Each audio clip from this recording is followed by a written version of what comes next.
Dear students, welcome to the course Science of Consciousness in Ancient India. As we have discussed this part, 5 steps of inference. So now I am moving towards Upaman, comparison and Shabda. These are the two other means of cognitions or pramana which are accepted by Nyaya Vaisheshika scholars.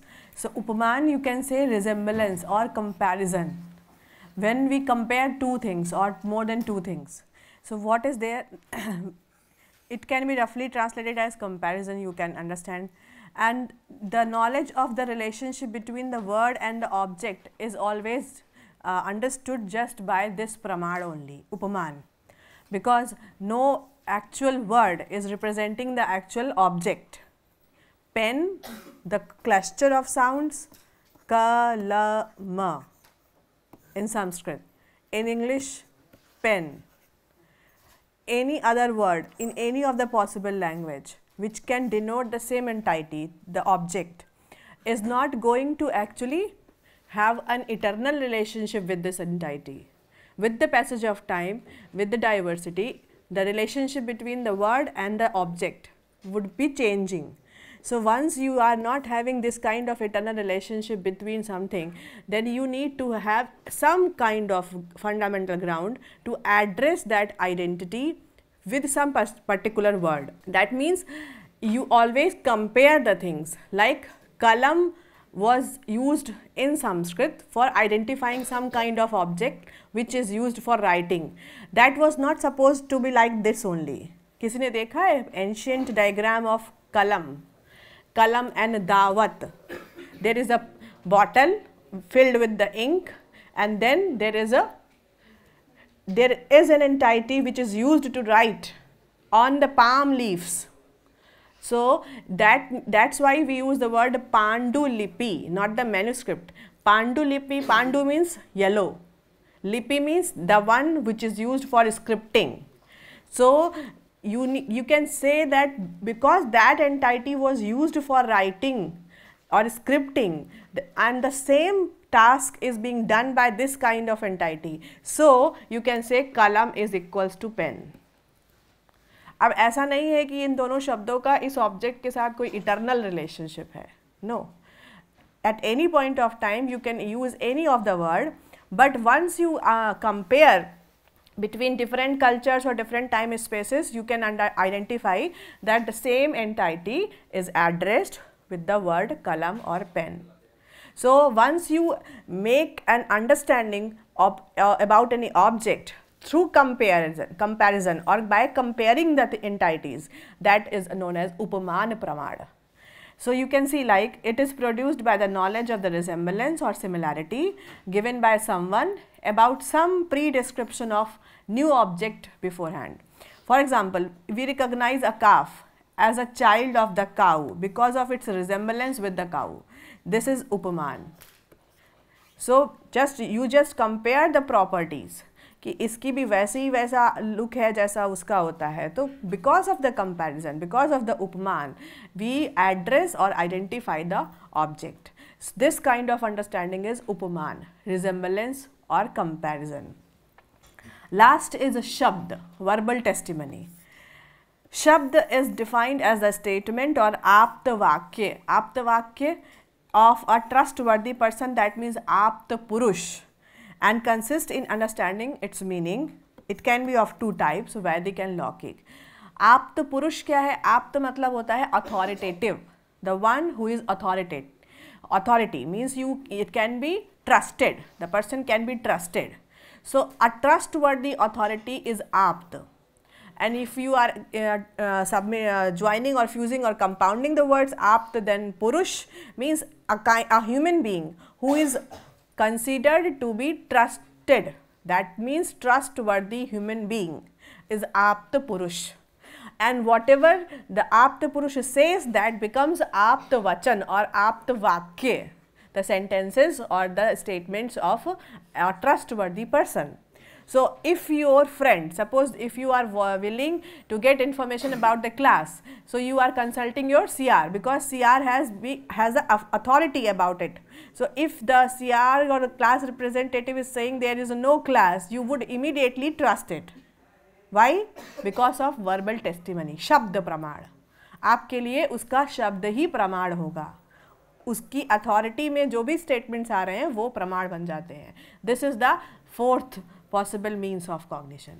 We have or you can say we are in the process of behavior by the use of these four pramanas only: direct perception, pratyaksh; inference, anuman; upaman, resemblance or comparison; and the last is verbal testimony or shabd. And these four pramanas are accepted by Nyaya Vaisheshik scholars. After this you can see, we can discuss the questions from the unit, that means Nyaya Vaisheshik system, Nyaya and Vaisheshik together. So these are the few of the sample questions. One by one we will take, because we have already gone through the possible concepts, 3 concepts. That means first is object of cognition, study of objects of cognition is Tattva Mimamsa, means of cognition, study of means of cognition is Pramana Mimamsa, and then I explained you the causation theory, which is based on logical based understanding about the causation theory, and according to that you have gone through the understanding of Prameya and Pramad. How many padarthas are there? Padarth. If you are being asked how many padarthas are there in Nyaya Vaisheshik system, Nyaya Vaisheshik together, then you have to write Nyaya Vaisheshik together. If I am asking Nyaya, see the question, I have not mentioned Nyaya Vaisheshik. So this is a general question. How many padarthas are there? 7. Correct answer. If I am specifically asking how many padarthas are there in Nyaya Vaisheshik, then you are supposed to write in Nyaya we have 6 padarthas, in Vaisheshik we have 7 padarthas. If you are being asked specifically how many padarthas are there in Nyaya system, answer would be 6. How many padarthas are there in Vaisheshik system? 7. Now you see the second part, explain. You have to explain. So first of all, first padarth is, सबसे पहले लिखेंगे क्या? How you are going to explain? How many padarthas are there? Explain. So first of all you have to write the definition. What is padarth? What is padarth? What is the definition of padarth? Padarth is a word used to denote tattva or substance in existence. So this is the definition. First of all you have to write a definition. Substance in existence are known as padarth in a Nyaya Vaisheshik system. Then explain. So you start explaining. First one Dravya, second Gud, third Karma, fourth Samanya, then fifth Vishesh, sixth Samvaya, seventh Abhav. So these are the total 7 padarthas. Now you, after explaining them, what would you explain actually inside of it? How many dravya are there? 9. In the 9 also you need to explain first 5. Akash, Vayu, Agni, Jal, Prithvi, and the rest 4 Kaldik, Atma, Manas. Kaldik, Atma, Manas.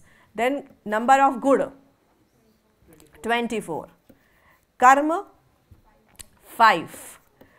First one upward movement, downward movement, then compression, expansion and locomotion.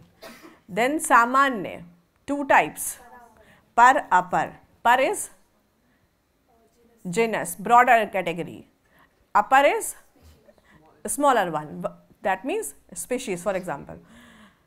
Then Vishesh, number infinite, you cannot list them. Then Samvaya, eternal relationship. So eternal संबंध के साथ कितने हैं? How many types? Samvaya. Is there any classification? That is example. Is there any classification? Number? There is no number, because you can classify, identify, you cannot list them the Samvaya Sambandha. Okay? Each and every entity is having one property with the Samvaya Sambandha. So samvai can be explained with the examples, and in the Sanskrit we used to denote the samvai relationship with the help of suffix twa. Abhav, how many types? 4. First one,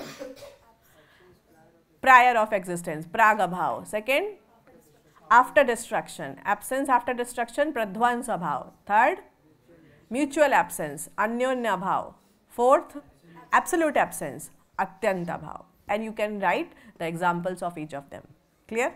So this is how you can explain the first question from the Nyaya Vaisheshik. Second question, explain samanya with its type, samanya, par apar, and types, par apar types with example. If I say explain samanya with its type and example, then you can write the example of like you Homo sapiens, you can explain it. Define samavaya, samavaya, eternal property, the property which is in eternal relationship with the substance, that is samavaya. And for example, you can say pot has potness, cloth has clothness, humans have humanness or humanity. These are the things which are in eternal relationship. What is eternal relationship? When one entity is destroyed, other would automatically get destroyed. This is eternal relationship. ठीक है, समवाय संबंध ये है. Then explain abhav with example. What is abhav? Absence. And you can explain all the 4 types with examples. Clear? Discuss causation theory. Cause and effect. What is cause and effect? When I say discuss, so first in the first line you need to explain what is causation theory. First line you can write causation theory means कार्य कारण सिद्धांत in Sanskrit. अगर आपको आता है शब्द, नहीं आता है then what is supposed to be written? Cause and effect. क्या है? Each effect is preceded by a particular cause, and for each of the cause there must be one effect. That is the causation theory. Clear? Now there are 3 possible types of causes. First one, samvai, material cause. Second one, immaterial asamvai, and third one, nimitta karan, instrumental cause. And you can write the examples of each of them. This is the causation theory.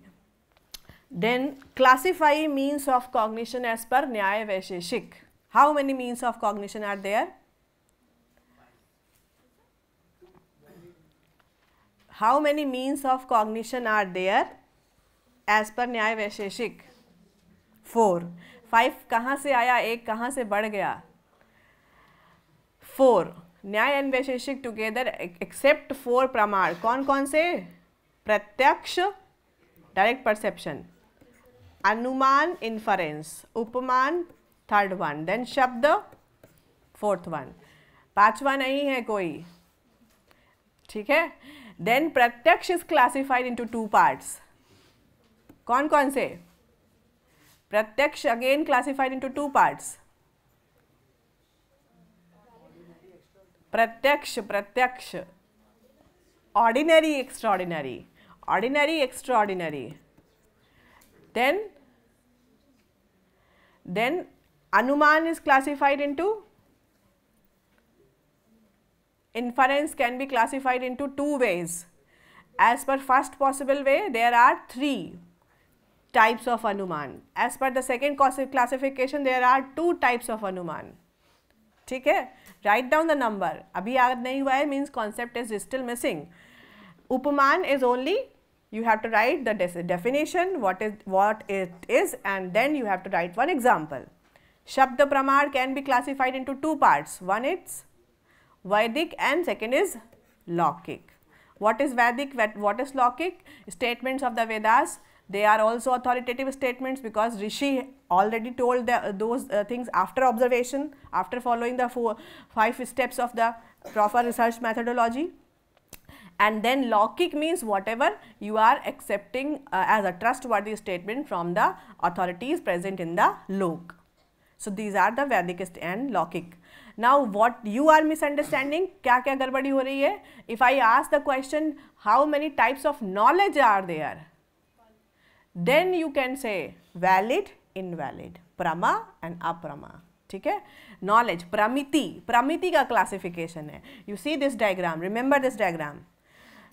You have classified knowledge into two parts, valid, invalid. And to attain the knowledge, we have these are the means of cognition. These are valid means of cognition, these are invalid means of cognition. So, pramiti is of two types, valid and invalid.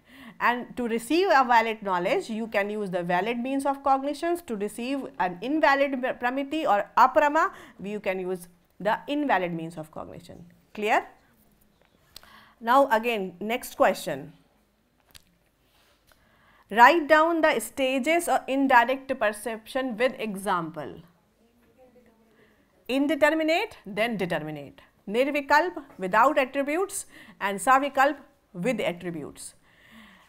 Then you can give one example also. For example, first one in Sanskrit where we say like kinchid asti, kuch hai, there is something, but I am not able to identify what it is.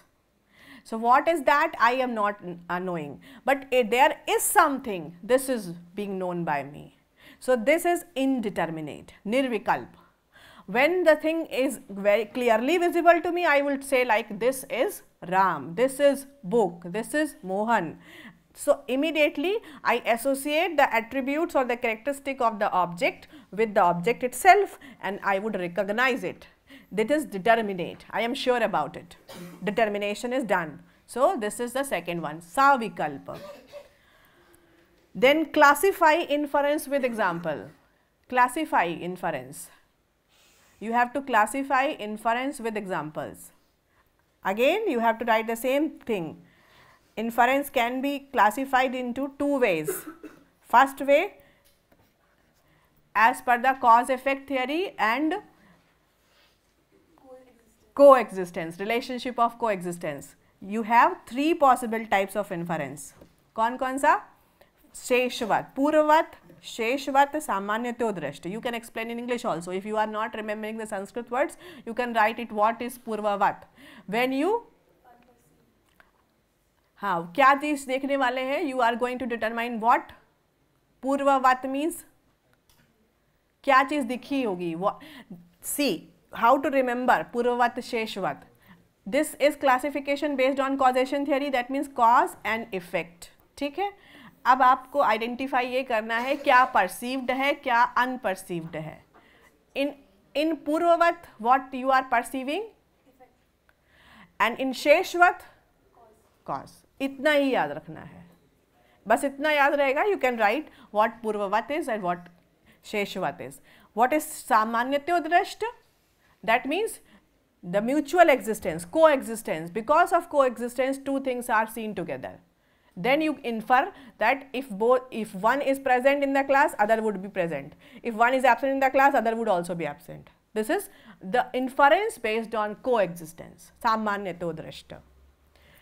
Second possible classification is of two types. कौन सा? Inference done for oneself, स्वार्थ अनुमान. Inference done for others, pararth anuman. Pararth means for others and for ourselves, swartha. So, in swartha anuman, we do not require to include all the 5 steps of inference: pratigya, hetu, upanay, udaharan and nigaman. Udaharan, upanay, nigaman. All the 5 stages are not hard and fast bound to be followed. क्योंकि हम खुद ही तो अपने आप को समझा रहे हैं ना कि यहाँ पर बारिश हुई है तो बादल रहे होंगे, या बादल हैं तो बारिश होगी. किसी और को तो बताना नहीं है. We don't need to convince others about the inference. So, in Swartha Anuman, we are not strictly following the 5 stages. We can stuck only 3 stages. That means last 3. Bring the example, apply it and get the conclusion. But if you are convincing others that you should understand what I am saying, you have to put all the 5 steps together. First your hypothesis, then your cause, then you start bringing example, and then you apply the example, then conclude. all the 5 steps of the research methodology are required to be followed properly. So this is Swarth Anuman, this is Pararth Anuman. Only 5 steps and 3 steps are involved. This is the difference. All the 5 steps are required in Pararth Anuman, but in Swarth Anuman you can only stuck to the 3 last steps of the Anuman. This is the classification or the types of inference. Now write down the 5 steps of inference. Don't get confused in the examination. First of all, you are required to read the question. क्या पूछा गया है? If the types of inference are being asked, then you have to write this one. But if the steps of inference are being asked, steps, how many steps are there? Then you have to explain all the 5 steps. Preposition or hypothesizing, first one. Pratigya vakya. Second one, hetu or cause or reason. So your reason to prove the hypothesis. Then third one, example. And fourth one, application. And last one, conclusion. So these are the 5 steps of inference, which are the 5 stages of research also. And you can give example for each of them. You start with the hypothesis and conclude. In the same way, if you are being asked for the steps of direct perception, there are 2 steps only, indeterminate, then determinate. But if you are being asked to explain the types of direct perception, ordinary, extraordinary, clear? Don't get confused, read the questions properly in the examination.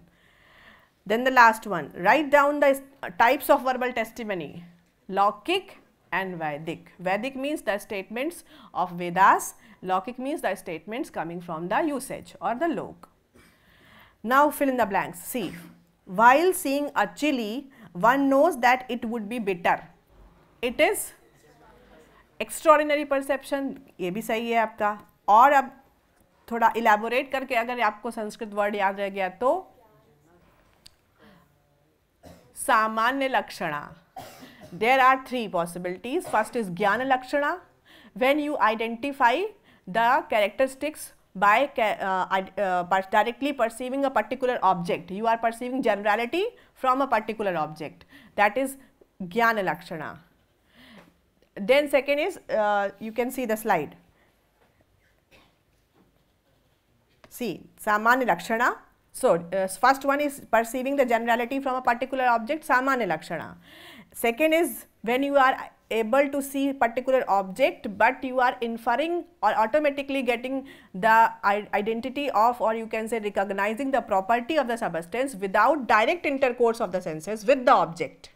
That is Jnana Lakshana. So, if you are not remembering the word Jnana Lakshana, then you can write it extraordinary perception. That would be the correct answer. If you are remembering the word, you can write it Jnana Lakshana. और आसान तरीका क्या है, आप कैसे याद रखेंगे? Just because you have sometimes tasted the chili. Indirect perception also. पहले कभी आपको experience हुआ है. Either you have seen somebody tasting it and telling you the truth that it is bitter or hot, or you have directly tasted it sometimes, but right now there is no direct intercourse of your sense. That means your tongue is not tasting the chili. Still, because of the previous experience, previous knowledge, that is Jnana, you are able to feel the taste without direct intercourse. So this is Jnana. ज्ञान के basis पे आपने लक्षण identify कर लिया, इसलिए नाम क्या है? ज्ञान लक्षणा. क्लियर? अब याद रहेगा extraordinary perception or Jnana Lakshana. When certain human beings from the power of yoga can perceive past, present and future, it denotes Yogaj Pratyaksha. Extraordinary perception and Yogaj Pratyaksha. Clear? Third is, perception can be of 2 types. Direct perception can be of 2 types. Wherever perception is written, that means it is DP, direct perception. Clear? हाँ, 2 types, ordinary, extraordinary. 5 types of karma. First one, upward movement. Second one, downward movement. Third is expansion. Fourth is compression. Fifth is locomotion. memory is dash means of cognition as per न्याय वैशेषिक. Invalid न्याय वैशेषिक के हिसाब से हम जब भी कुछ याद करते हैं वो पूरी तरह सही नहीं होता. It's a faulty. That's why न्याय वैशेषिक categorize Smriti as invalid means of cognition. When we are moving towards in the next classes towards Kashmir Shaiva Darshan, I will explain कि memory के base पे ही वो कहेंगे you have to recognize yourself. So how to make your memory as a valid means of cognition वो वहाँ बताएंगे.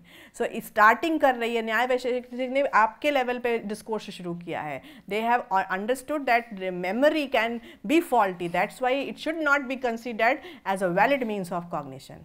But later on the scholars understood that memory, if it is not faulty and how to make it non-faulty means of cognition, then we are going to recognize ourselves, that is the self-realization. The last school, that is Kashmir Shaiva Darshan.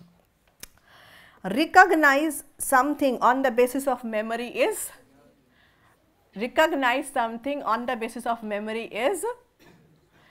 प्रत्यभिज्ञा और recognition. One line was there, I think it is left, कहीं पे थी. Memory के basis पे if you are going to recognise yourself, yes, there is another stage called pratyabhigya, which will be discussed in detail by Kashmir Shaiva Darshan.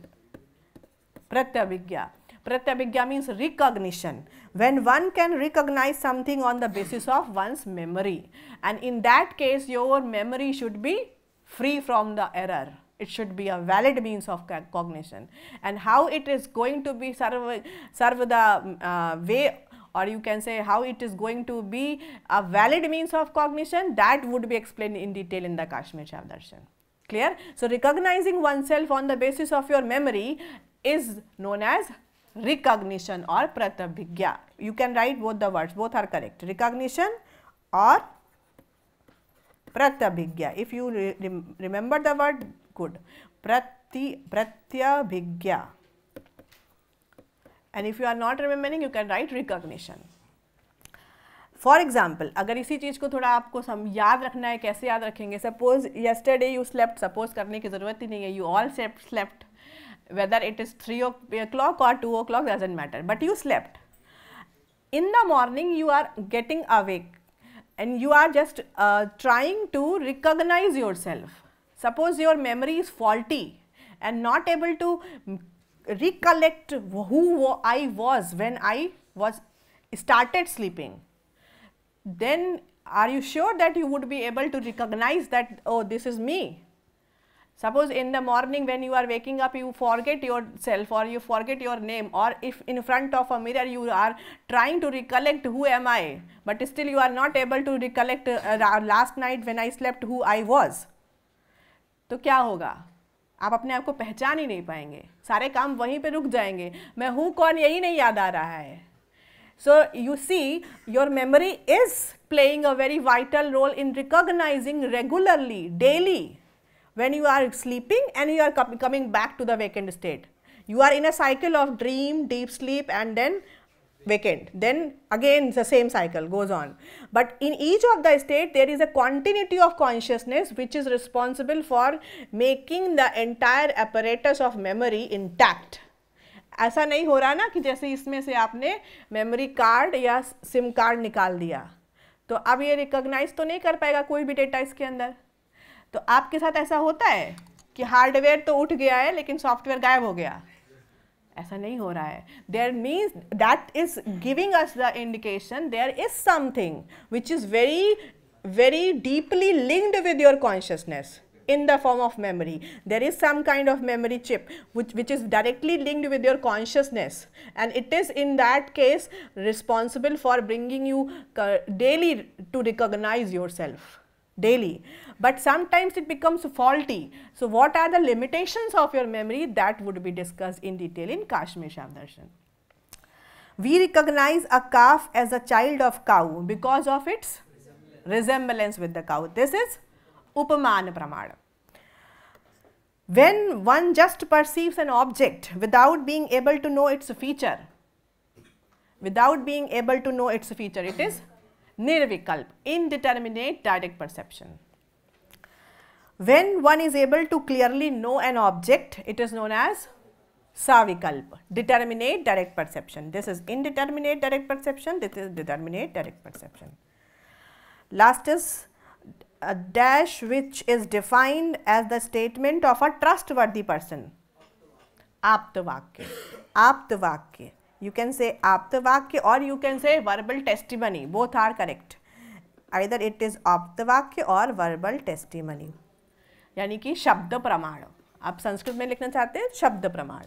आप्तवाक्य, verbal testimony और शब्द प्रमाण is defined as the statement of a trustworthy person or apt purush. So this is sufficient for this lecture, and from the न्याय वैशेषिक system, this was the grossest system जहाँ से सारे scholars ने अपनी discourse begin किया था. After that we would start the Sankhya system. So for this lecture this is sufficient. Thank you.